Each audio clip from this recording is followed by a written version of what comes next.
Eric, ahora sí, ¿eh? Bueno, ya estamos aquí, ya estamos en la entrevista. ¿Qué te ha parecido la intro?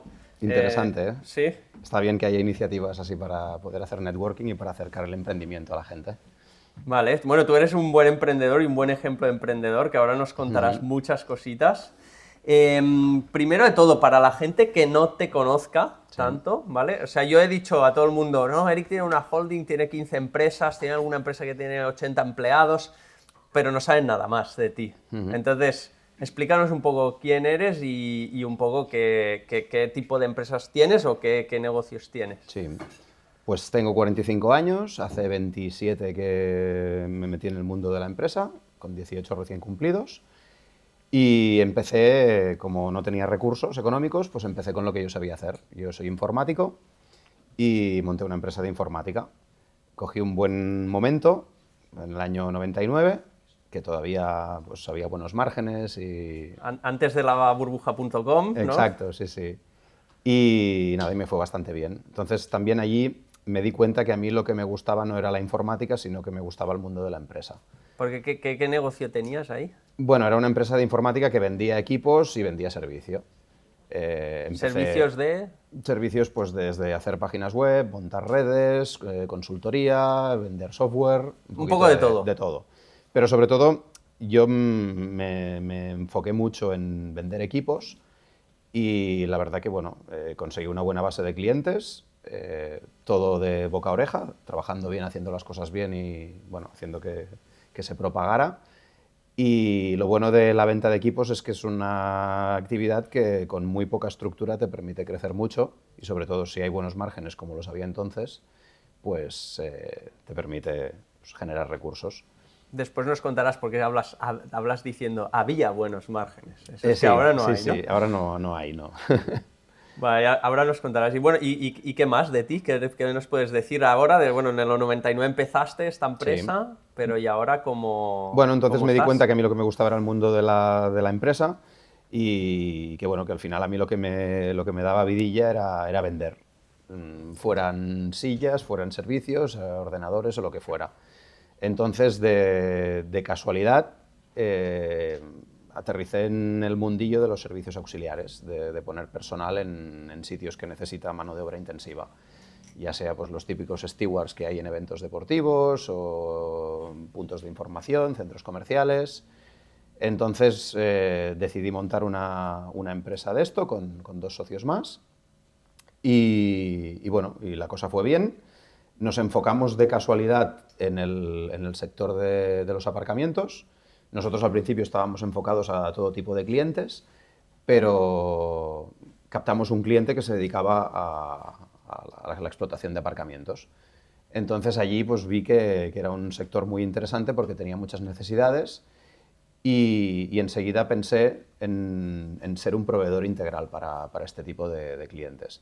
Al final, cuando gestionas una empresa, yo creo que lo más difícil es conseguir clientes y fidelizarlos. Entonces, cuando ya los tienes fidelizados, exprimirlos más, o sea, sacarles más rendimiento, venderles más cosas, si ya te has ganado su confianza, yo creo que es mucho más fácil. Entonces, con esta premisa, pues pensé, ya que tengo, porque había ido creciendo y ya tenía muchos clientes del mundo del aparcamiento, en ofrecer pues, todos aquellos servicios que necesitaba. Porque también me daba cuenta de que había muchas veces que había muchos servicios de estos que tenían que coordinarse entre ellos y esto era una dificultad para el cliente. Entonces, la posibilidad de facilitárselo y hacer que, contratando una sola empresa, tuviera todo lo que necesitaba, pues era una buena oportunidad. Entonces dibujé un poco mentalmente lo que necesitaba, las patas que quería tocar y en los siguientes años pues me dediqué a crear empresas para cubrir estas necesidades o algunas de ellas comprarlas. O sea, ¿y ahora en qué momento estás ahora mismo? Bueno, ahora estoy en un momento de que no tengo la energía que tenía cuando tenía 25 años, porque los años van pasando y lógicamente pues la energía va hacia abajo, aunque también yo, por ejemplo, he visto que cuando me meto en un sector nuevo, esto me da mucha vidilla y recupero esa energía que se pierde con los años. Porque al final, cuando yo creo que cualquier emprendedor, una de las aptitudes que tiene que tener necesariamente es ser una persona curiosa. Cuando tú tienes curiosidad por las cosas, pues al final te tienes que alimentar de alguna manera. Y además hoy en día que con YouTube y con cualquier cosa que te llame la atención es muy fácil empaparte de ello. Y para montar cualquier empresa tienes que tener esta aptitud, porque al final un emprendedor yo creo que es muy importante que no solo sepa de su negocio, de la actividad de su negocio, sino que tienes que saber un poquito de fiscalidad, un poquito de administración, un poquito de contabilidad, un poquito de la parte técnica. Entonces, ser curioso es una habilidad que... Hay muchos temas que tocar. Yo quería ahora un poco saber, de entrada, ¿cuántas empresas ahora tienes y manejas un poquito? Y a partir de aquí vamos desgranando diferentes temas, porque claro, como dominas muchos sectores diferentes, claro, hay muchos temas que tocar, ¿no? Pero un poco saber ahora mismo en qué punto estás a nivel de cuántas empresas estás gestionando y después vamos a ir desgranando. ¿Y qué tipo de empresas? Si siguen siendo las mismas, que lo que me comentabas de mano de obra intensiva, de servicios informáticos, un poco si nos puedes contar qué tipo de empresas tienes ahora y cuántas estás gestionando. Vale, pues en sociedades creo que son unas 16 o 17 y en actividades creo que son 8. Muchas veces lo de las sociedades es más de lo que son las actividades, porque a veces pues, segregas por zona geográfica o por necesidades o estrategias fiscales o lo que sea. Pero actividades pues, son 8. ¿Y qué tipo de actividades estás haciendo ahora mismo? Bueno, con la que empecé... ¿Sigue funcionando? Sí. Vale. Con menos margen, pero sigue funcionando. Con menos margen, más centrada en el servicio que en la venta. Vale. Porque al final... con los años, pues hace 25 años el margen, o sea, fácil estaba en la venta de hierro, en la venta de equipos, pero esto cambió a principios de la década del 2000 y hubo que centrarse más en el servicio. Ahora sí que es verdad que está más centrada la empresa en dar servicio al resto de empresas del grupo más que afuera, pero seguimos manteniendo clientes de hace 25 años. Vale.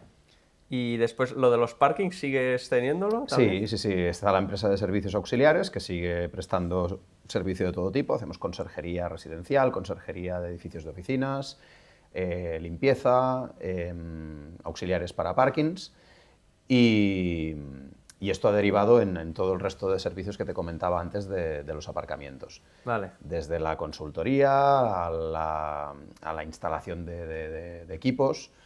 En el año 2003 nos dimos cuenta de una necesidad que podía ser interesante, muy interesante, que los aparcamientos es un tipo de negocio que el personal que está al pie del cañón tiene muchas horas muertas. Entonces era un negocio que si se podía automatizar de alguna manera o encontrar alguna manera de no tener que destinar tantos recursos al personal, podía ser muy, muy interesante para el sector y para nosotros si nosotros nos dedicábamos a desarrollarlo. Entonces lo que hicimos es crear un sistema para poder automatizar los aparcamientos, para poder gestionarlos de forma remota, sin estar físicamente en el propio aparcamiento, y creamos este sistema y montamos un centro de control porque no queríamos que el sistema solo fuera para que empresas que tuvieran muchos aparcamientos lo compraran y gestionaran sus aparcamientos desde un centro de control, sino que queríamos acercar esta posibilidad a los propietarios también de un aparcamiento, de 2 aparcamientos, que no les merecía la pena tener un centro de control propio. Entonces desarrollamos este sistema y empezamos a venderlo. Y la verdad que, bueno, al principio costaba más, porque al principio, cuando hablas de automatizar algo que siempre se ha hecho con personal físico, la gente es un poco reacia, porque piensa en la inseguridad o piensa, bueno, que van a pasar cosas. Entonces, poco a poco se fue avanzando en esto y aquí hay que decir que nos ayudó mucho el COVID. Porque cuando ya en el momento del COVID ya teníamos muchos clientes, ya habíamos crecido mucho, pero aún así había mucha gente que era muy reticente. ¿Qué pasa? Que en el momento en el que el mundo se paraliza, que los aparcamientos tienen que seguir funcionando porque había abonados y al final había poca gente que se movía, pero había gente que se movía. Claro, no había ingresos de rotación. Los aparcamientos normalmente tienen los abonados, que son los que les dan recursos para sobrevivir, para pagar los gastos fijos, pero donde se genera dinero es con la rotación, con la gente que coge ticket y paga después. Y esto se fue a cero.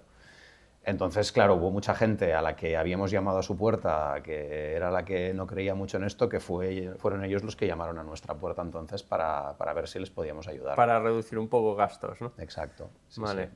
Y esto es digamos, otra línea, y después nos has dicho 3 líneas. Sí. Si tienes 8 líneas, me faltan 5. Sí, bueno, una de ellas es gestionar el patrimonio del propio grupo, Vale. los locales, Vale. lo que sea. Que lo compráis, o sea... Exacto, para nosotros mismos o para terceros. Vale. O sea, también alquiláis para otras empresas, Sí. locales, oficinas, Sí, etcétera. sí. Bueno, los recursos que se han ido generando, hay una parte pues, que se ha reinvertido en las propias empresas y hay otra parte pues, que se ha reinvertido en inmuebles. Bueno, y otra parte para ti, ¿no? También, pero bueno, sobre todo reinvertir. Es Vale. importante reinvertir en la empresa. Vale, Y luego una empresa de sistemas de seguridad Vale. que tenía mucha relación con el tema de los parkings. Vale. Alarmas, etcétera. Claro, porque Vale. los parkings normalmente necesitan sistemas de seguridad, de cámaras de seguridad, que fue lo que en principio nos centramos más. Pero después al automatizar pues también había sistemas de alarma, central receptora de alarmas, bueno, un poquito de sinergia. O sea, tú dices, hostia, a este parking le falta una cámara de seguridad, ¿vale? No vas a una empresa, tú vas y compras la empresa. No. O sea, es este rollo. No, pero lo que te decía antes, intentar, una vez tienes fidelizado al cliente y a lo mejor ya tienes la estructura porque tienes los técnicos que, pues por ejemplo, tú te dedicas al mundo de la informática y sabes que yo qué sé, de hacer cualquier cosa informática a montar un sistema de cámaras que encima hoy en día ya pues son IP, tal, que tienen mucha relación con el mundo informático, pues es un paso. Igual que en la empresa de informática hubo una época cuando empezó a haber poco margen en el tema de la venta de equipos, pues que también exploré el tema de la venta de centralitas telefónicas. Vale, Y, de los bueno, Ciscos, ¿no? Eso sí. Vale. ¿Y qué más? Más cositas, ¿no? Nos faltan algunos, ¿eh? Bueno, el telecontrol de infraestructuras, lo que te he comentado que está en relación con el tema de los aparcamientos, Vale. pero que lo hacemos también para otro tipo de clientes. O sea, aparte de aparcamientos, pues podemos telecontrolar gasolineras de estas low cost que están desatendidas, que cuando hay cualquier problema al cliente pues llama y somos nosotros los que le atendemos. Vale. Gestionamos paneles informativos en autopistas y autovías para concesionarias. Coordinamos servicios de emergencia cuando hay necesidad, por un accidente o por cualquier cosa de mantenimiento que se necesite.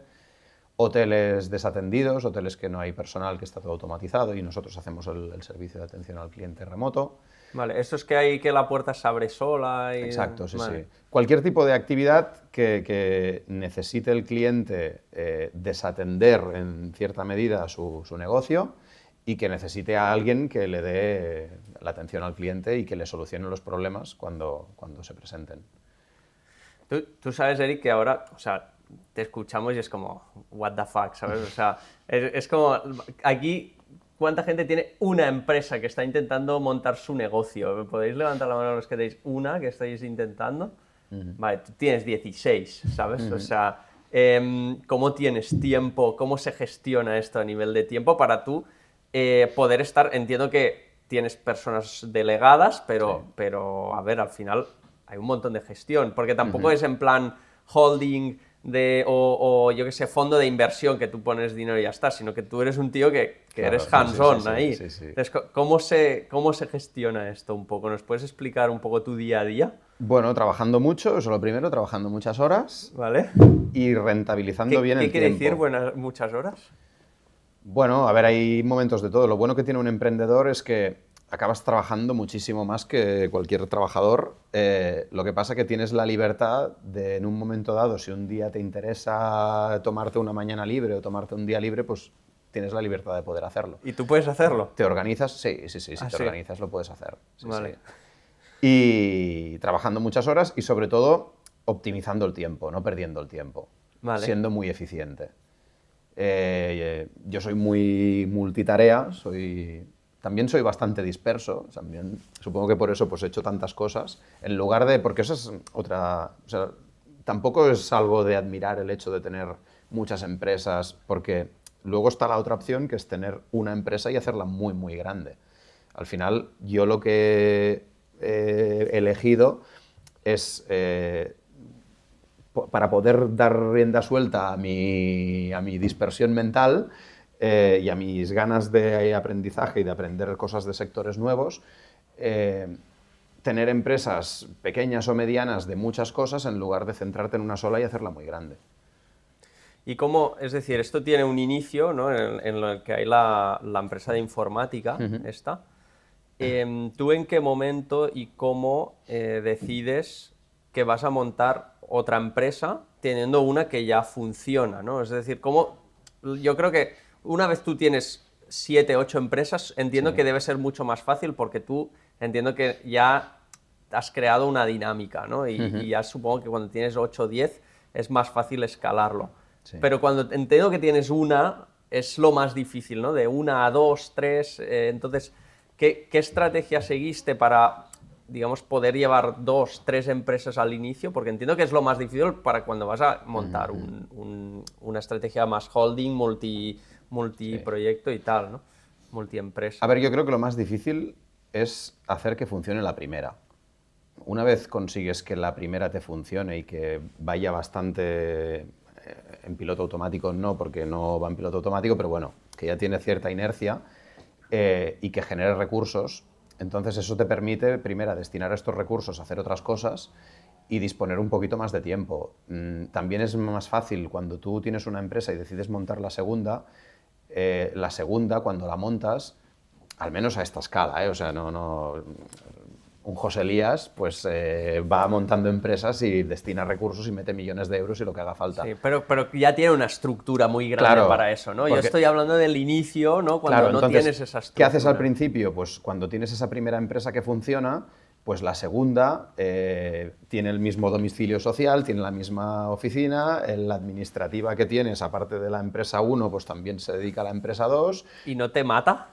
Porque dirá, ahora me da doble trabajo. Sí, claro, claro. O sea, mi contable cada vez que ve una escritura de una constitución o de una compra de una empresa ya hace así como otra más, ¿sabes? Otro marrón más. Pero bueno, a nivel del emprendedor, ya te digo, lo difícil es hacer que funcione la primera. Una vez la primera funciona, hacer pruebas es más sencillo y más controlado, porque tampoco, si lo haces de esta manera, si se te va la olla y coges un local y contratas gente que al principio no eres capaz de llenar su tiempo, claro, ahí tienes que tener un pulmón financiero importante, porque si no, se te consumen muy, muy poco tiempo. Si lo haces de esta otra manera, te permite pues, avanzar despacito, pero más seguro. Y entonces, tú cuando sacas, digamos, fuiste de la primera a la segunda, ¿contrataste a una persona específica para que llevara esa empresa? No. No. ¿Con el equipo que ya tenías? Sí, lo que pasa es que yo, por ejemplo, yo la primera empresa la monté yo solo. La segunda empresa que monté la monté con 2 socios. Entonces aquí era un poquito el apoyo de que realmente al principio ellos eran los que llevaban el peso de todo, porque yo tampoco disponía de mucho tiempo porque estaba más dedicado a la primera. Lo que pasa que después pues ya me fui dedicando más y ya fui, bueno, pues haciendo un poquito el salto. Porque ¿hasta qué punto te implicas tú en todas las empresas que tienes? Porque, por ejemplo, el otro día que te vi yo, ibas con una furgoneta un poco, Sí. no diremos roñosa, pero era una furgoneta así, sí. en plan, y abriste dentro y yo qué sé, tenías como trajes de no sé, de seguridad, de no sé qué tenías ahí, un montón de cosas que dije, pero ¿y estas cosas? ¿Qué está haciendo este tío? Y entonces, bueno, después me comentaste que tenías 15 empresas, ¿vale? Pensé, pues no sé, porque me viene con la furgoneta roñosa, tiene 15 empresas y dentro tenías cajas, tenías trajes como de limpieza, no sé, un montón de cosas ahí. Entonces, ¿a qué nivel te estás implicando en cada una de las empresas que tienes ahora mismo? Pues cada vez, o sea, las que ya están más consolidadas, estas van más solas, aunque sí hace falta, y hace falta, que de vez en cuando pues, te dediques, pero sobre todo en las cosas nuevas que emprendes, ya te he dicho lo que te decía antes, me gusta implicarme porque me gusta hacerlo de forma controlada. Aunque tenga recursos, porque ya los tengo de las otras empresas, tampoco lo voy a hacer a lo loco. yo prefiero al menos, por ejemplo, ahora pues hace 4 años me he metido en el sector del vending, de las máquinas de snacks, bebidas y café. Este no nos lo habías dicho. No. Entonces, yo aquí tenía una empresa que durante el COVID pillé cacho porque yo estaba muy centrado en el sector de la hostelería, tenía máquinas sobre todo en hoteles y hostels, vino el COVID, se fue a la mierda y me quedé con muy poquitas máquinas. Tuve que prescindir de la persona que hacía la reposición de las máquinas y entonces pues me metí yo más a ello. Pero hacías tú... Sí, yo hacía la ruta. ¿Tú hacías la ruta? Sí. O sea, tú te ponías a cambiar los cafés, los snacks... Yo me iba, claro, como la mayoría de los clientes que tenía eran hoteles, lo podía hacer pues de noche, fines de semana, que aparte, claro, por el tráfico pues me venía mucho mejor, porque no es lo mismo hacerte una ruta de 20 hoteles en Barcelona a las 9 de la mañana que hacértela a la 1 de la noche. Y tú te ibas a la 1 de la noche Y yo a me hacer iba... la ruta de... Sí. Vale, genial. Y no dormías por eso, ¿no? Bueno, sí, dormía cuando podía. Vale. Entonces, lo que pasa es, claro, ¿qué pasa? Que esta situación te quema mucho y que ves que esto no... No, Entonces, ya. Claro, como también cerrar algo también es algo que no me gusta nada, pues siempre intento ver por dónde puede salir la cosa. Hablando con un mayorista al que yo le compraba producto y máquinas, se lo comenté, digo, mira, estoy harto ya de esto, digo, o entro o salgo. Entonces él me comentó, me dijo, ostras, yo de ti no saldría porque es un sector que ahora van a haber muchas oportunidades. En el del vending, ¿eh? Sí. Vale. Sí, porque hay muchas empresas que están... Bueno, el sector del vending es un sector que hay 10 grandes empresas muy grandes en España, pero más de la mitad del sector está en manos de pequeñas empresas. Es un tipo de negocio que mucha gente hace 10, 20, 25 años lo montaba para autoemplearse, como el que monta un bar o como el que se compra un taxi. ¿Qué pasa? Que esta gente, cuando montaba este tipo de negocio para autoemplearse, es gente que se ha puesto limitaciones a la hora de crecer, es gente que le da miedo contratar gente, es gente que cuando empieza a tener muchas máquinas ya le da vértigo invertir, Entonces, ¿qué pasa? Que son empresas que se han quedado pequeñitas. Cuando una empresa se queda pequeñita y no crece, el emprendedor que hay detrás de esa empresa se convierte en esclavo de esa empresa. Entonces, ¿qué pasa? Que eso quema muchísimo y aparte que esta gente que ha tenido estas empresas, lógicamente sus hijos, como han visto a sus padres pringar los fines de semana, no quieren saber nada de estas empresas. Entonces, ¿qué pasa? Que ahora mismo esta gente que montó estos negocios hace 20, 25 años tiene edad de jubilarse. Entonces, ¿qué pasa? Que buscan qué hacen con esta empresa. Entonces, allí, gracias a este amigo mío que tiene el mayorista y que me aconsejó hacerlo así, pues empecé a ver oportunidades en esto. Y empezaste a comprar máquinas. Y llevo 4 años comprando empresas de vending. Entonces, algunas compro la empresa y la absorbo en mi estructura y otras, pues, compro las explotaciones.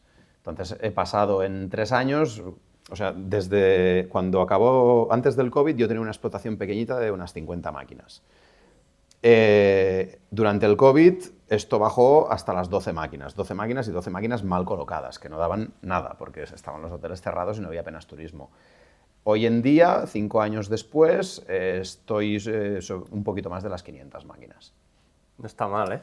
Pero porque he descubierto esta manera de crecer. Es muy interesante y animo a que los emprendedores exploren esta vía de crecimiento, porque al final, si tú en una empresa dedicas recursos de marketing, de comerciales para empezar a vender, a crecer. En el caso del vending, por ejemplo, tienes que tener comerciales en la calle que te busquen empresas. Cuando te encuentran una empresa tienes que comprar la máquina, ponerla en el sitio, ponerle los medios de pago, llenarla de género y no sabes si aquello va a funcionar o no. Porque tú ves una empresa que a lo mejor trabajan allí 20 personas, pero a lo mejor esas 20 personas tienen todos hábitos muy saludables y no comen snacks o café. ¿Qué pasa? Que la vía de comprar empresas es muy interesante porque tú ya sabes lo que compras, porque aquel punto tiene una trayectoria, que el que te lo vende te lo demuestra. La máquina ya está puesta, sí, no es nueva, pero le estás pagando por beneficios futuros, pero es mucho mejor. Entonces es una manera de crecer, en lugar de crecer orgánicamente, pues crecer a golpe de talonario. Pero... ¿Sabes quién escuché que hablaba del negocio del vending? Eric Ponce. Sí. El que está Sí, hizo hace, de hecho, hace 3 o 4 días salió un artículo. Yo lo sigo porque me gusta mucho el podcast que hace con Con José José Elías. Elías. Es que como hablabas antes de José Elías, Sí, pues sí, digo... sí. Y él puso en Instagram, una story que dice, si tenéis una empresa de vending, contactadme porque estoy preparando un reportaje tal. Y yo le escribí. Ah, ¿le escribiste? Le escribí, lo que pasa es que no me contestó. Hostia, vale. Y nada, y después hace ahora una semana o así, vi que había hecho un artículo. Bueno, yo había hecho un vídeo con un... Lo que pasa es que seleccionó una empresa que tenía un perfil distinto, más buscando, yo creo, lo que hablábamos antes del autoempleo. Vale. Era un chico que había montado una empresa de vending, pero lo enfocaba distinto. Él alquilaba locales, montaba estas típicas tiendas así desatendidas con 4 o 5 máquinas de vending, sí, que están abiertas las 24 horas sí, del día, y gestionaba, creo que tenía 2 tiendas de estas con, creo que eran 6 máquinas o algo así. Que está bien, pero yo creo que es menos arriesgado y probablemente, a ver, a menos que no tengas un emplazamiento muy bueno, buscar empresas. Al final, una empresa en la que trabajen 200 personas y que sea una fábrica que trabaje en las 24 horas del día, allí puede ser muy interesante. Claro, lo que pasa es que también, o sea, tú puedes comprar estas empresas. Lo que pasa es que nosotros no creo que podamos comprar esas empresas. No te creas, te sorprenderías, porque también una cosa que vas aprendiendo, o sea, yo lógicamente la primera empresa que compré iba un poquito con el cirio en la mano, porque yo soy muy autodidacta, no tengo estudios a nivel empresarial, no he estudiado ADE, no he estudiado ningún máster, no. Y al final las cosas las he ido aprendiendo a base de ensayo-error. O sea, a mí me ponen un día, me explican esto de, ostras, puedes comprar una empresa que se jubilan, tal. Bueno, pues venga, pues vamos a aprender lo que te decía. A mí esto me da energía porque dices, una cosa nueva que voy a aprender. Si me sale bien, bien, y si no, pues mira, me habré gastado X dinero en hacer un máster sobre eso. Vale, sí, cierto. Y la primera vez que lo haces, lógicamente, pues bueno, sacas un trato peor. Peores condiciones económicas, peores formas de pago, no negocias ciertas cosas. Entonces, bueno, la primera va así, la segunda un poquito mejor, la tercera, la cuarta, y cada vez, y al final ya tienes más visión, negocias mejor, porque también eres un poco más consciente de cómo está el mercado. Y cuando eres consciente de que resulta de que los grandes operadores de vending compran empresas, pero las pagan muy mal y aprietan mucho al que vende. Entonces yo, por ejemplo, para no perder recursos y para crecer también, las empresas grandes de vending, ciertas posiciones no les interesan. Ellos tienen una estructura muy pesada, muy grande, y si no son máquinas en hospitales, aeropuertos, estaciones que generen mucho y que tengan mucho margen, no les interesa. Pero hay un mercado, el pastel es muy grande y de empresas pequeñas, medianas y alguna grande, pues también. Lo que pasa es que a estos grandes no les interesa. Entonces, estas empresas son las que tienen este tipo de... Pero nos decías, que él te decía, pero para comprarlas hay que tener mucho dinero. Y me decías, no te creas. No, porque otra cosa que aprendes a base de la experiencia, cuando eres consciente de la posición esta que hay en el mercado, decir, bueno, hay algunos que compran, los grandes, pero pagan mal y tal, pues oye, si a lo mejor yo no les aprieto tanto en el precio que les pago por la empresa, lo negocio también, que sea correcto, pero mantengo un poquito, ¿sabes? No te pasas apretando. Pero en cambio, como la persona que lo vende también es una persona que se jubila, y en principio cuando una persona se jubila, el trabajo ya lo tiene hecho, ya tiene su casa pagada, y al final le da igual que ese dinero se lo pagues de golpe, bueno, no le da igual, pájaro en mano siempre mejor que 100 volando, ¿no? Pero si tú le propones un trato que le dices, mira, yo no te discuto nada del precio, las condiciones son buenas y tal, pero la forma de pago, te voy a pagar el 40% de la operación de golpe, pero el 60% restante me lo tienes que financiar tú en 1 año, en 2 años, en lo que seas capaz de negociar con el propietario de la empresa, al final te lo está financiando él. Y si consigues ya que este dinero salga del propio cash flow que genera la empresa que estás comprando, eso ya es ideal. Y que cuando compras una empresa, ya sea vending o de cualquier cosa, ¿qué pides? ¿Qué documentación pides para ver si esa empresa es buena? Bueno, al final lo importante es saber qué es lo que vende. ¿Qué pasa? Que cada sector es muy particular. En el caso del vending, por ejemplo, pues te interesas por qué máquinas utiliza, si son nuevas, si no son nuevas, si tiene medios de pago digitales. un poquito también vas a ver, te vas con un rutero para ver un poquito, firmas un contrato de confidencialidad antes de hacer nada y vas a ver porque quieres ver un poquito pues, en qué tipo de empresas son, si la gente está contenta o no está contenta, porque claro, si al final tú estás comprando algo que los clientes están aquello al borde del abismo, que están a punto de mandarlos a... Claro, y pierdes el punto de venta, ¿no? Claro, si tú compras y al día siguiente empiezas a perder clientes, no te interesa. Pero a nivel, me refería más a nivel de, yo qué sé, cuentas anuales de los sí, últimos 3 años, claro. impuestos de sociedades de los últimos 3 años. Es decir, ¿qué miras cuando tienes que comprar una empresa? Bueno, miras los resultados, miras un poquito los últimos años, cuantos más mejor para ver un poquito la progresión. Y bueno, balance de situación, cuenta de pérdidas y ganancias. Luego, De los últimos 2, 3 años. Sí, cuantos más puedas tener, siempre mejor. Para al final, el exceso de información no es un problema. Cuanto más tengas, mejor. Si tienes demasiado, lo pones en ChatGPT, ¿no? Sí, exacto, sí, sí. Y después una cosa muy importante en este sector y en todos los sectores es también la estandarización.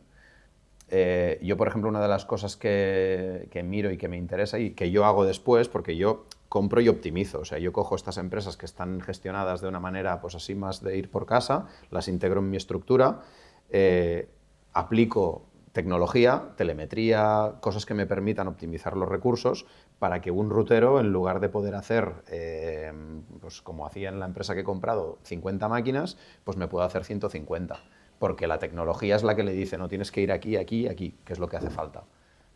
Vale, para saber las que falta más... Claro, muchas veces también te encuentras que esos puntos se pueden exprimir todavía un poquito más, porque esa persona que ha vendido la empresa, que como ya sabía que se la iba a vender, llevaba tiempo sin invertir dinero, no ha puesto medios de pago digitales, y hay muchos puntos que hoy en día pones un pago con tarjeta y duplicas la facturación, porque mucha gente ya no va con dinero en el bolsillo. Ah, porque te encuentras máquinas que aún van con la monedita. Sí, sí, sí, claro.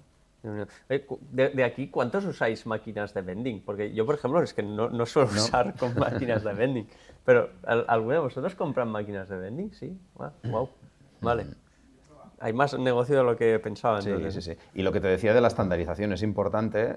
Cuando yo compro, después las máquinas que son viejas las jubilas y tal, pero intentar tener, por ejemplo, en cafeteras, pues todo la misma máquina, la misma marca, porque entonces tus técnicos están formados en esa marca, los recambios son todos iguales, economías de escala. Yeah. Hay que aprender de los grandes, o sea, al final las aerolíneas, ¿qué hacen? Compran un modelo de avión, porque un modelo de avión significa que tienen recambios solo para ese modelo de avión, los técnicos formados para ese modelo de avión, y es todo mucho más fácil. ¿Estás pensando en comprar una aerolínea o no? No. Ah, vale. Bueno, de hecho, un propietario de una aerolínea decía que la forma más rápida de pasar de ser multimillonario a millonario es montar una aerolínea. Vale. O sea, que pierdes pasta, entonces. Sí, sí, es la manera... Vale. Y a nivel de control, es decir, me has dicho un poco que miras balance de situación y tal cuando vas a adquirir una empresa. Entiendo que aplica más o menos para todos los tipos de empresas, no solo para el vending. Sí. Balance de situación, pérdidas y ganancias, cuentas anuales... Lo que pasa que eso, puntualizo, eso es cuando compras la sociedad. Hay muchas veces que compras el fondo de comercio o compras la explotación.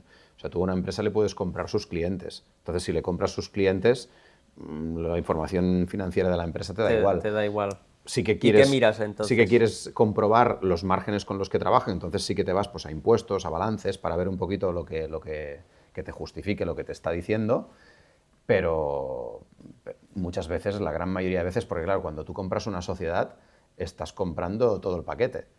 Pasivo laboral, empleados, posibles marrones que vengan, o sea, si... Claro, por eso quería saber un poco todo lo que miras, Claro, así a nivel de... Si tú compras una empresa y después, al cabo de un año, te viene una inspección de Hacienda y te inspecciona 3 años atrás, que esos no eran tuyos, pero la empresa es tuya y tú eres el administrador. Claro. Entonces, ahí tienes que ir con cuidado. Entonces, si nos especificas un poco más qué miras para saberlo... Bueno, más en detalle. Ya te digo, todo lo que miras un poquito el historial, pues de endeudamiento, de Hacienda, de impuestos, que esté todo pagado, un poquito la manera de hacer del empresario al que le estás comprando la empresa. Si ves que es un pirulero, no le compres la empresa, porque claro... ¿Qué sería ser un pirulero, por ejemplo? Pues un pirulero es el que te dice, mira, mi empresa factura 10, pero 6 es en negro. Ah, vale. ¿Te lo has encontrado? Sí, claro. ¿Muchas veces? Sí, sí, sí. Sí, vale. Sí, sí. Vale, vale. O sea, que hay mucho pirulero. Bueno, pirulero superviviente. Al final, claro, Ah. cuando una persona tiene una empresa y una empresa que sirve para autoemplearse y tiene ahí el monstruo de Hacienda detrás que muchas veces no le da ni para vivir y tiene que estar ahí pagando IVAs, pagando tal, pues el hombre hace lo que puede. Ya, ya. Que cuando tú quieres tener una empresa más grande y empiezas, pues eso, a juntar y tal, esto lo descartas totalmente. Claro. Porque tienes que tener las cosas bien. Y a nivel de control, no tanto de comprar las empresas, sino o sea, aquí todos queremos que las empresas que tenemos, ¿no? Pues, o las startups que está creando la gente, vayan bien, ¿no? Y tú tienes que mirar muchas empresas a la vez. ¿Qué métricas miras y qué es lo que te obsesiona para ver qué está bien, qué está mal, qué tengo que mejorar, qué no de cada negocio? Porque claro, al final 16 negocios tienes que tener algo muy claro de mirar, siempre miro más o menos esas Sí. métricas. Bueno, lo primero, lo más importante que tiene que tener una empresa es generar liquidez. Porque una cosa son beneficios y otra cosa es liquidez. Y la liquidez es lo que te permite sobrevivir. Luego tienes que mirar también los resultados. Los resultados tienen que ser buenos porque... ¿Resultados anual, mensual? Anual. A ver, ¿Trimestral? pero tú haces un seguimiento. Yo normalmente pues miro los cierres mensuales. Porque también esta es otra cosa que también la gente, muchas veces los emprendedores, cuando empiezan, van un poquito, claro, como quieren pagar poco de IVA o de impuesto de sociedades, tal, pues bueno, van un poquito, oye, pues si puedo poner que tengo menos existencias de las que tengo, o poner aquí una provisión porque, mira, este cliente que no me ha pagado, que me pagará el mes que viene, pero como la ley me lo permite, pues hago una provisión y así pago menos de impuesto de sociedades. Eso también es malo, porque dar unos resultados peores hace también que te cierren el grifo de la financiación. Entonces... A nivel bancario y a nivel de inversores, ¿quieres decir? Bueno, yo la parte de inversores yo nunca la he explorado, allí no tengo experiencia. Yo todo lo he hecho yo y con financiación bancaria. Pero claro, los bancos para darte quieren ver que eres capaz de generar. ¿Qué opinas de los inversores? Y de las empresas estas de crecimiento acelerado o no tan acelerado, sino... Bueno, yo creo que hoy en día hay dos tipos de negocios. Están los negocios tradicionales, los que venden o producen algún tipo de algo más tangible, y todo lo que te permite hacer la tecnología. Están proliferando mucho pues, consultoras de IA, consultoras de marketing, cosas... SaaS, ¿no? Típico SaaS. Sí. Siempre todo el mundo quiere montar un SaaS. Claro, sí, sí. Está muy bien porque... Un software as a service, ¿eh? Una plataforma de esas que pagas recurrente, ¿no? O sea, pagas una suscripción mensual, anual, ¿no? Todo el mundo quiere montar esto, ¿no? Sí, sí. Bueno, pero al final una empresa de software yo la metería un poquito dentro del saco de lo más tangible, porque al final está produciendo algo que en lugar de vender licencias como se hacía hace 20 años, pues prefiero una cuota mensual porque, ostras, esto te da estabilidad y está mucho mejor. Pero lo que hablas tú es más la consultoría, los cursos. Claro, los cursos, la formación, el marketing, todo esto que está muy bien porque permite empezar vendiendo tu talento. O sea, tú sabes mucho de marketing o tú sabes mucho de IA y pues oye, te haces consultor y empiezas a vender eso y eso te permite pues generar unos recursos y empezar a crecer. Pero también están las empresas más tradicionales de toda la vida, ¿sabes? Que venden servicios, que venden productos. Y hoy en día como que el ser emprendedor se asocia solo a cosas tecnológicas, ¿sabes? O sea, como que un emprendedor que monta un restaurante no es tan emprendedor. Claro que lo es, ¿sabes? Sí, aquí, bueno, es más... Siempre yo me ha costado quitarme esa máscara un poco porque al final es un poco lo que te dicen, ¿no? No, es que es emprendedor, una startup es una empresa de nueva tecnología, pero tiene que ser tecnológica, si no, ya no es una startup. Aparte, claro, muchas veces las empresas con este perfil de startup tecnológico que dices tú, muchas veces son ideas muy locas, Casi siempre. Que el Excel y el papel lo aguanta absolutamente todo, y es gente que normalmente va a buscar inversores para que le permitan después pues, desarrollar su proyecto. Primera, por el hecho de meter inversores, te estás deshaciendo de una parte muy importante del control de la empresa, pero aparte también da un poquito no sé, la sensación de que la gente que tiene una idea loca de estas, busca inversores, tal, y que muchas veces no pone un puto duro, pone su trabajo, no se juega tanto. Antes que hablábamos de José Elías, hace poco se hizo viral un corte suyo de una conferencia que hizo que decía que no te asocies nunca con nadie que no ponga dinero. Porque al final eso es lo que, cuando la cosa se tuerza, cuando la cosa esté difícil, es lo que te hace luchar. Claro. Entonces, ¿qué pasa? Que jugar al Monopoly con dinero de los demás es muy fácil. ¿Tú siempre has creído que hay más dinero en las empresas más tradicionales o en los negocios más tradicionales? ¿Lo crees así? Porque en tu caso, por ejemplo, podrías haber montado, ¿no? Un startup, no sé qué, pero sin embargo, precisamente, ¿no? Lo comentabas, ostras, Eric es un perfil diferente, ¿no? Pero seguramente has ganado más dinero que todos los que estamos aquí, ¿no? Y montando negocios como más tradicionales. Bueno, esto depende un poquito del perfil de cada uno. Al final, supongo que si eres ingeniero o eres, yo qué sé, sabes, pues piensas un poquito en las cosas, o depende de la gente que te rodees, de tu entorno, y buscas más soluciones, pues esto, ideas de cosas tecnológicas. Yo soy más yo cada día trato con un montón de personas, con un montón de cosas reales, ¿sabes? A mí el montar un negocio me surge porque veo que, ostras, que este cliente, esta persona tiene un problema y a lo mejor yo soy capaz de resolvérselo. Entonces es un poquito, depende del carácter de cada uno y de el entorno en el que te muevas. Vamos a abrir un poco turno de preguntas, ¿vale? Para que... Me lo estabas diciendo, ¿no? Hace rato, ¿no? Pues vale. Pues nada. Vamos a que el público pueda preguntarte un poco, ¿vale? Sí. La primera tanda de preguntas. Óscar, tú grabas, ¿no? Ahí. Vale. Óscar No, os graba. Entonces, pues ¿quién no sé, quiere preguntarle ¿alguien algo a quiere Eric? preguntar?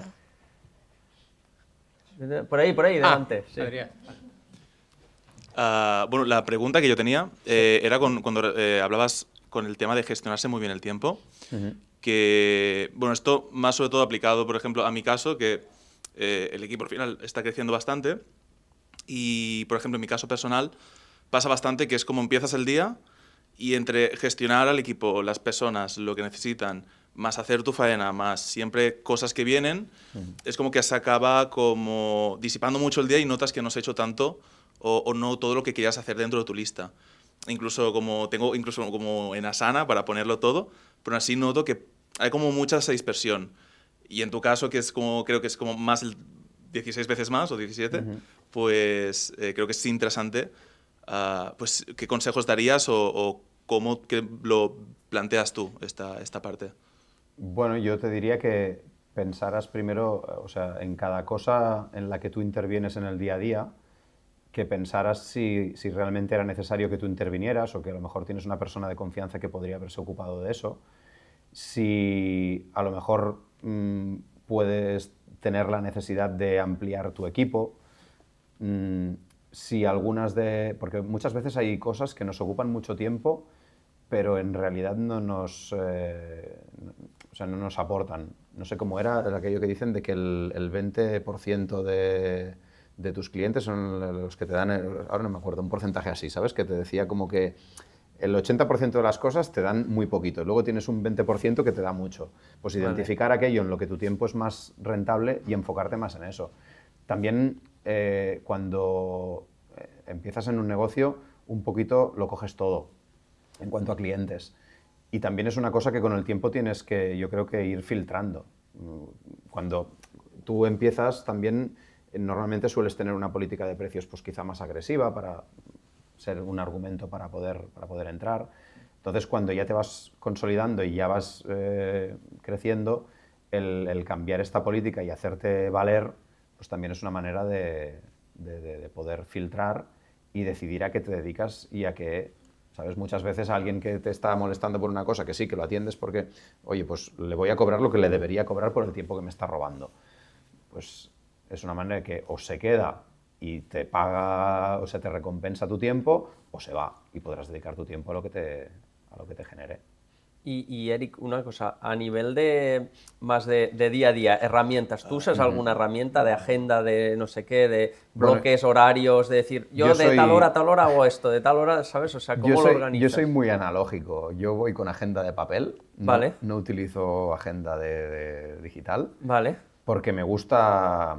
O sea, yo a medida que va pasando el día, pues voy tachando, voy cambiando esto, me llaman por teléfono, ¿Pero tomo qué notas. haces? ¿Cada día te apuntas antes de empezar el día qué cosas vas a hacer o cómo lo haces? Claro, yo normalmente el día anterior por la noche, pues dedico media horita pues, a mirar la agenda, qué es lo que tengo que hacer mañana. ¿Después de hacer la ruta del organizarme. vending o...? Bueno, ya cuando ya estoy en casa tranquilo, pues Vale. me lo organizo.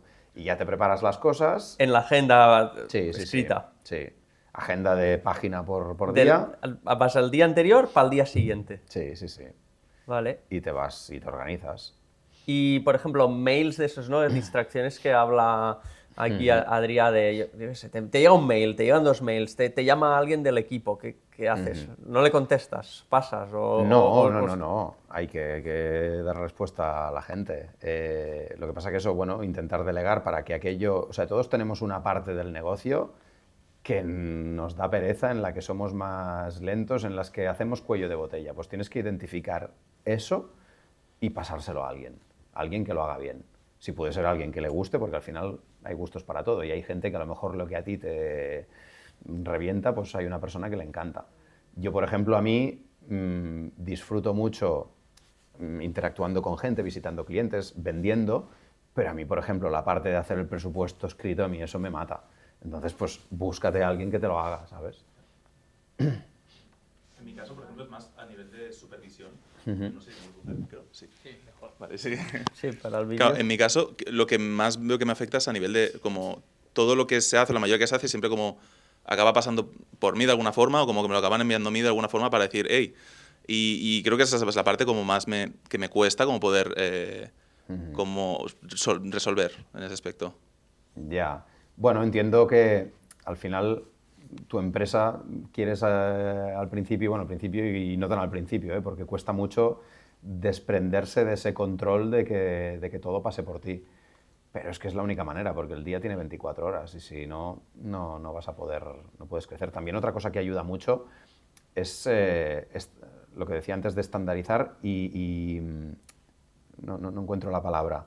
El que todo esté como muy protocolarizado, ¿sabes? O sea, que cada cosa tenga su protocolo. Esto cuando, en tu negocio, pues cuando entra un cliente, cuando se firma un contrato, pues esto pasa por esta persona, aquí se hace esta fase del trabajo, luego pasa aquí, sacar unos indicadores que te permitan de manera rápida poder ver si eso va bien o mal y que fluya más rápido. Y a partir de aquí escalarlo el número de personas. ¿Más preguntas? ¿Quién más quiere preguntar por ahí? Hola Eric, y enhorabuena por todos los logros. Gracias.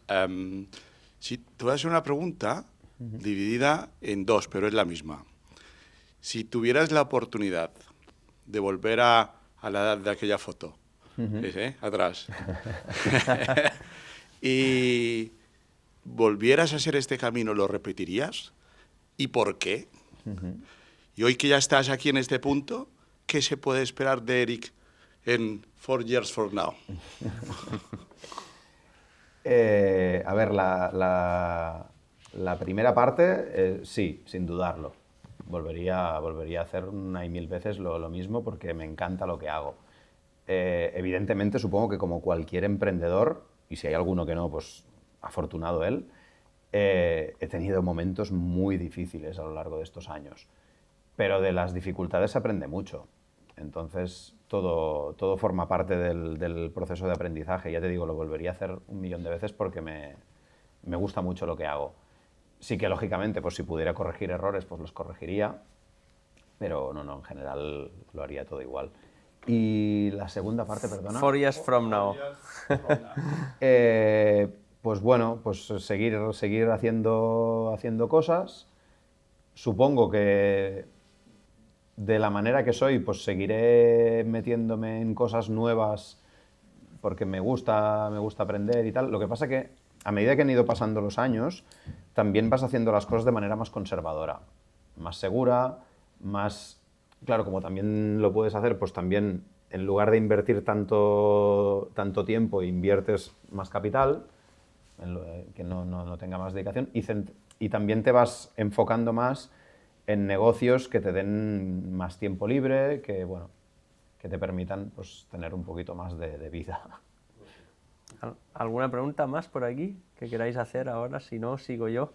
Eric, has dicho una cosa que has dicho, he cometido muchos errores, no sé qué. Pues, obviamente te vamos a preguntar cuál ha sido tu mayor cagada o tu mayor error, uno de esos que recuerdes que digas, ostras, aquí la cagué muchísimo y que pueda servir para que aprendamos todos. Ostras, así en concreto que te diga, ¿no? Es total, es que no recuerdo ninguna cosa que digas que, ¿sabes? El meterme en algunos negocios que después pues, no han salido tan bien, el querer, claro, cuando tenía 25 años, en aquella época, en el año 2005, era la época del ladrillazo. Era la época que todos los constructores iban con Porsche Cayenne, los Porsche Cayenne parecía que los regalaban con los fosquitos. Y un poquito ves la opción del dinero fácil y dices, ostras, yo tengo un negocio de eso que me lo tengo que currar cada día, tengo que mover un montón de cajas para ganar ese dinero y ese tío pone un dinero allí, compra un piso con la revalorización que tenía en ese momento, tal, especulando, tal, ¿sabes? Y bueno... Y compraste unos. Y compré. Vale. Y me metí en cosas que no me debería haber metido. Que después las saqué adelante por lo que te decía. O sea, al final, cuando juegas con tu dinero y no con el dinero de unos inversores a los que has convencido, lo luchas hasta la muerte y con sangre si hace falta. Ya. Pero yo, si me pudiera dar un consejo así y hablar con mi yo de hace 25 años, le diría que huyera del dinero fácil. No existe el dinero fácil. Yo creo que no. A ver, puedes dar con algo que no sé qué, pero... Y de la otra pregunta que decías, 4 years from now, a mí me interesaría saber cuáles son los sectores hot, porque tú tienes 15 empresas, 8 sectores diferentes. ¿Dónde está la mayor rentabilidad? Bueno, ahora mismo, en mi caso, pues el tema del personal, de la mano de obra intensiva, por volumen está, el margen es una porquería, pero como haces mucho volumen, pues en cifras absolutas pues está bien. Yo creo que de los negocios que yo tengo, el que tiene más recorrido y más por venir así en ese aspecto es el tema del telecontrol de infraestructuras, porque hoy en día la tendencia es automatizar todo, o sea, todo lo que se pueda sacar de la ecuación, el gasto de personal, el empresario lo ve como... Porque hoy en día, ya no solo por el coste, o sea, en cualquier negocio el coste de personal suele ser el primer coste, pero es que aparte hoy en día es muy complicado encontrar gente. O sea, aunque estés dispuesto a pagarla y a pagarla bien, es muy difícil encontrar gente, porque la gente joven está muy desmotivada, la gente joven ha crecido en un entorno en el que lo ha tenido todo sin tener que esforzarse por nada y tienen otras ambiciones. O sea, la gente joven hoy en día... Hace 30 años la gente joven pues soñaba con tener un trabajo, comprarse una casa, comprarse un coche, tener una familia. Hoy en día los jóvenes cumplen 18 años y ya les da igual sacarse el carnet, porque con un patinete eléctrico ya tienen suficiente. Les da más libertad y así si quiero viajar no tengo un coche, no tengo que pensar dónde lo aparco. Los trabajos, uy, no, pero es que pueda teletrabajar y que pueda viajar, ¿sabes? Entonces, claro, van cambiando de trabajo cada 2 por 3 porque así pues puedo viajar. Que a lo mejor está muy bien, ¿eh? Yo te lo digo desde mi perspectiva, que a lo mejor está anticuada, pero no hay gente que quiera establecerse en un sitio y hacer carrera y esforzarse por ello. Entonces eso hace que encontrar personal sea muy difícil, cualificado y no cualificado, ¿eh? O sea, las dos cosas, porque es en todo... Entonces, cualquier negocio que esté enfocado a reducir esto, yo creo que va a triunfar. Y luego también estoy muy enfocado ahora mismo pues, en el tema del vending y de los aparcamientos. Eso no te lo he contado. Dentro de los servicios y equipamientos para aparcamientos, hace 3 años di el paso de tener aparcamientos míos. O sea, compraste parkings. No, comprar no. O sea, yo lo que hago es que busco propietarios que no quieran gestionar, que tengan un aparcamiento y que quieran más pues, una actividad patrimonialista, de poner la mano y que les caiga cada mes lo mismo. Entonces, yo les alquilo estos aparcamientos y luego pues, pongo la maquinaria, lo convierto en un aparcamiento de rotación y lo exploto. Ah, vale. Y esto vale, ahora vale. yo creo que es un muy buen negocio, porque Vale, o sea, aunque... gente que tiene no una plaza, sino que tiene todo un Exacto. aparcamiento. Exacto. Y entonces tú le montas todo el sistema para que sea de rotación. Claro, es Vale. gente que a lo mejor tiene un aparcamiento que, bueno, ya no quiere gestionarlo porque se ha hecho mayor o porque a lo mejor tenía alguien pero ya pues, o está descontento, o tiene algo que nunca ha sido un aparcamiento pero es susceptible de serlo, pero no quiere liarse a montar el negocio, a invertir, a gestionarlo. Entonces yo lo hago.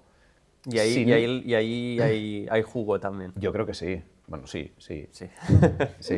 Lo que pasa que es un negocio que está cambiando, porque en colación a lo que te decía antes de la movilidad en general, cada día en las ciudades está más penalizada la movilidad en vehículo particular. Aún así, la gente, lógicamente, pues se sigue moviendo. Luego también hay mucha gente que no tiene coche en propiedad, de que en lugar de tener un coche en propiedad, pues se da de alta en una plataforma de car sharing. Sí. Y, Aquí en Mataró tenemos Som Mobilitat. por ejemplo. Mira, mi empresa de aparcamiento se llama Som Aparcaments. Ah, mira. Vale. Y eso, perdona, ahora me he despistado. No, decías del car sharing, que Sí. también hay... Claro, la gente no tendrá coche en propiedad, pero las empresas de car sharing tendrán que tener parkings donde dejar los aparcamientos. O sea, la manera de utilizarlo será distinta, porque la gente no tendrá un coche en propiedad, tendrá una suscripción y pagará por lo que usa, pero querrá que a menos de 200 metros haya un parking con ese coche que él quiere poder utilizar. Entonces los aparcamientos seguirán estando. A lo mejor con una manera diferente de funcionar, pero yo creo que seguirán estando. Es difícil que la gente renuncie a la movilidad, a la libertad que te da un vehículo. Alguna pregunta más que te quería comentar más del holding en sí es, tú entiendo que montas la empresa primero, la primera, montas la segunda, Sí. no tienes una holding aún. No. ¿En qué momento montas la holding y cómo lo haces? Porque una vez, o sea, siempre dicen, la holding hay que montarla al principio. Claro, lo que pasa es que al principio, cuando tú montas un negocio, tú no sabes si ese negocio va a ser el único que vas a montar, no sabes si va a ir bien, si va a ir mal, no sabes. Claro, al final montar una estructura holding cuesta más dinero, porque al final es otra sociedad a la que hay que llevar contabilidad, a la que hay que presentar impuestos, a la que hay que pagar tasas, a la que hay que constituir, y al final todo eso es dinero. Yo supongo que como todo el mundo lo hice en el momento en que vi que empezaba a tener negocios distintos, empezaba a tener varias sociedades, y por proteger mi patrimonio lo hice así, de esta manera. Lo que pasa que entonces, claro, lógicamente resulta más caro. Sí, porque tienes que, o sea, Tienes que vender, ¿no? Tienes dos maneras de hacerlo. Tienes la manera de hacer una aportación, que lo Vale. que pasa que entonces eso tiene el problema de que tienes que auditar las empresas que vas a aportar Para ver que el para valor que el valor es- sea real, Vale. el valor que estás dando, o vendértelas. Vale. Tú las vendes a tu holding. Claro, ¿no? o sea, tú creas una empresa, una holding, y esta holding tiene un capital social, y ese capital social, o recursos que genere, te compra a ti las participaciones o las acciones de las empresas que tengas. Y Que- entonces ya son de Que la lo que holding. pasa que entonces a nivel de impuestos te toca Claro, pagar bastante. eso depende del momento en el que lo hagas. Claro. O sea, yo creo que el momento es cuando tú ves que realmente dices, ostras, esto, porque el ser emprendedor es una forma de vida. Entonces, cuando tú ves que esa es tu forma de vida, que tú estás convencido de eso y que vas a seguir montando negocios, porque yo creo que hay que distinguir entre el perfil de profesional al perfil de empresario. O sea, hay muchos profesionales que son empresarios porque su profesión montan una empresa, pero no son empresarios. Para mí, a ver, sí que lo son, pero para mí el concepto de ser empresario es una persona que hace empresas de su profesión y de las que sea. Entonces, cuando tú ves que tú vas a querer desarrollarte en más cosas y que tienes esta inquietud, creo que quizás si te va bien es el momento de hacer el paso, porque claro, cuanto más tarde lo des, más Claro, te va a peor, costar. ¿no? Ya. Porque claro, a la que tú tienes una empresa que ya tiene un cierto volumen, tal, entonces lo que te vas a tener que pagar es más, y entonces ya hay IRPF. Volviendo otra vez a lo de que hablábamos de los momentos hot, aquí creo que la mayoría de gente no tiene el tipo de empresa tradicional, sino más un tema tech. Entonces, son dos preguntas. Una es, si yo quiero montar un negocio un poco más tradicional, ¿en qué sector tech recomiendas para empezar? Porque una cosa eres tú con mucha estructura y Sí. otra cosa es alguien que diga, venga, va, yo me quiero meter más a nivel empresario, pero empezar como tú, pero de cero?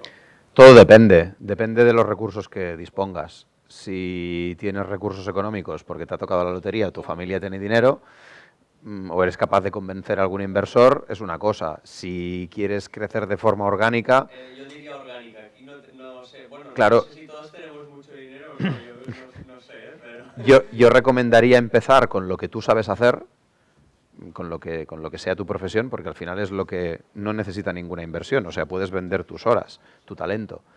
Y a partir de aquí ya la necesidad que seas capaz de detectar, porque al final es eso, es detectar necesidades que tú veas que tú puedes cubrir y adelante. ¿Y algún sector más en concreto a explorar, si me da igual las...? Bueno, hoy en día lo que te decía de la inteligencia artificial, del marketing, todo esto está muy bien porque hay mucha necesidad y al final vender algo que al que lo compra le sale gratis o le hace ahorrar dinero es mucho más fácil que vender algo que sea una commodity o sea algo que sea más prescindible. Entonces, si tú dominas la inteligencia artificial y tú eres capaz de plantarte en una empresa y venderle, automatizar procesos que ahora mismo está teniendo que destinar personal, que le cuesta dinero, que vas a triunfar. El marketing igual, porque el marketing te hace ganar dinero. Yo he visto muchas agencias de marketing digital que van a éxito, que te montan allí una campaña, un embudo de ventas, tal, y que van a éxito. Al final, si te mojas, siempre es más fácil vender. Y después, para el otro tipo de emprendedor, que es más emprendedor tech, emprendedor startup, quiero montar un SaaS, quiero montar tal, ¿qué recomendaciones haces a la hora de escalar? Porque tú no eres muy de inversores, pero ¿qué Claro, lo que pasa es que recomendarías? dependiendo del tamaño del proyecto que quieras montar, claro, es que es lo que te decía, como el papel y el Excel lo aguanta todo, muchas veces son proyectos que necesitan millones. Entonces, claro, eso es otra liga, ¿sabes? Entonces, claro que tienes que ir a buscar inversores. Yo en ese apartado tecnológico no tengo experiencia, ya te digo, yo todo lo que he hecho es más tradicional. Y por lo tanto, ¿qué les dirías? Les diría que buena suerte. Una cosa, que ya está el catering y se enfría. Ah, vale, pues... vale, pues vamos a... Oye, ¿no teníamos que hacer un juego o algo? Eso es fuera. Ah, es fuera. Vale, perfecto. Vale, pues vamos a ir cerrando entonces. Bueno, Eric, lo que nos falta por preguntarte es cuánto estás facturando, obviamente, a nivel de empresas, si lo quieres decir, Sí. en todo el grupo, a nivel anual. Ahora mismo sobre unos 7 millones. Déu-n'hi-do. ¿Y cuántas personas tienes a tu cargo entre todas las empresas ahora mismo? Sobre unas 100 aproximadamente. Arriba, abajo, depende del momento. ¿Y EBITDA? Ostras, ¿Porcentaje? No te lo sabría decir, pero bueno, EBITDA, claro, más. Resultado al final, poco porque es lo que te digo, después se reinvierte, ¿sabes? Como soy un culo inquieto, pues intento reinvertir. todo en reinvertir. Pero bueno, el EBITDA, que es antes de amortizaciones, Sí. impuestos y tal, pues, hostia, no te lo Un sabría porcentaje, decir, la verdad que 20, 30, no sé, no, 15, no, 10. no, muy pequeño, muy pequeño. Pequeño. Claro, piensa que como más, a menos que no tengas ahí, hayas dado con la piedra filosofal, pero yo creo que como cuanto más dinero mueves, más se reduce el margen normalmente. Entonces, ostras, es que menos del 5%, yo creo. No, bueno, no sé, no, 10% a lo mejor pone. 10%. Sí, no sé, sí. Bueno, sí, no sí, está mal, ¿eh? sí. Nada, quería solo hablar del círculo ecuestre. Tú eres un... Claro, es que es un ente raro ahí, Sí. que bueno, siempre se dice que es muy casposo, pero tú estás ahí y no sé, cuéntanos un poquito, más que el círculo ecuestre como tal, un poco lo que te puede lo que te aporta a ti la parte de networking, que tú comentabas antes Sí. que para ti era importante el tema de contacto clientes, networking, etcétera. Sí. Bueno, el Círculo Ecuestre es una institución que desde fuera parece muy antigua, muy casposa, como dices tú. Yo tenía esa percepción. Lo que pasa es que el Círculo Ecuestre hace muchos eventos abiertos a no socios. Bueno, todos los eventos están abiertos a no socios. Y cuando te invitan a algún evento de estos, ves que realmente que hacen cosas muy interesantes, que puede ser muy dinámico, que hay gente joven, hay mucha gente joven, porque lógicamente pues hay un relevo generacional. Además, la gente joven es muy dinámica, se organizan en subcomités, empresarial, jurídico, económico, gastronómico, y organizan muchos eventos que están muy bien. Y al final, sea el círculo ecuestre o sea cualquier club o cualquier... hoy en día hay muchas iniciativas de networking.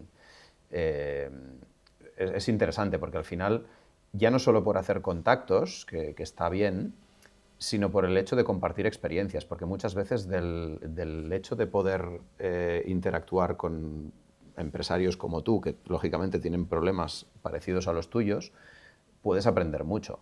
Y al final siempre es mejor aprender de una historia que de una hostia, ¿sabes? Entonces, a veces los consejos de la gente que es más mayor que tú, pues están muy bien. Bueno, muy bien. Para terminar, siempre hacemos unas preguntas de Mataró. Tú sí, como vas con la furgoneta para arriba, para abajo, tal, no sé qué, me dijiste que a veces vienes a Mataró también. Sí. No sé qué tienes aquí, pero... Bueno, aquí hay varias empresas que tienen máquinas de vending nuestras. Ah, vale. Y luego también había gestionado hace tiempo aparcamientos de aquí de Mataró. Vale, el del Tecnocampus no. No, Vale. el de las Tresas. Ah, la Plaza de las Tresas, vale. Sí.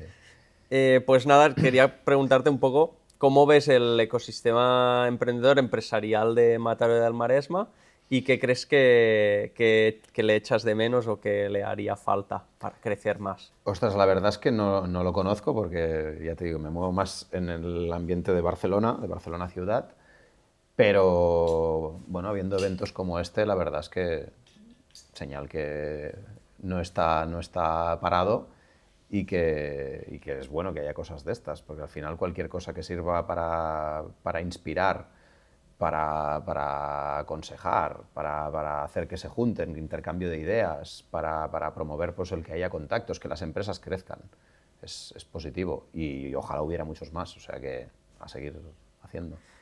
Las dos últimas, ¿qué esperamos de Eric en los próximos meses o algo que quieras decir, anunciar, etcétera?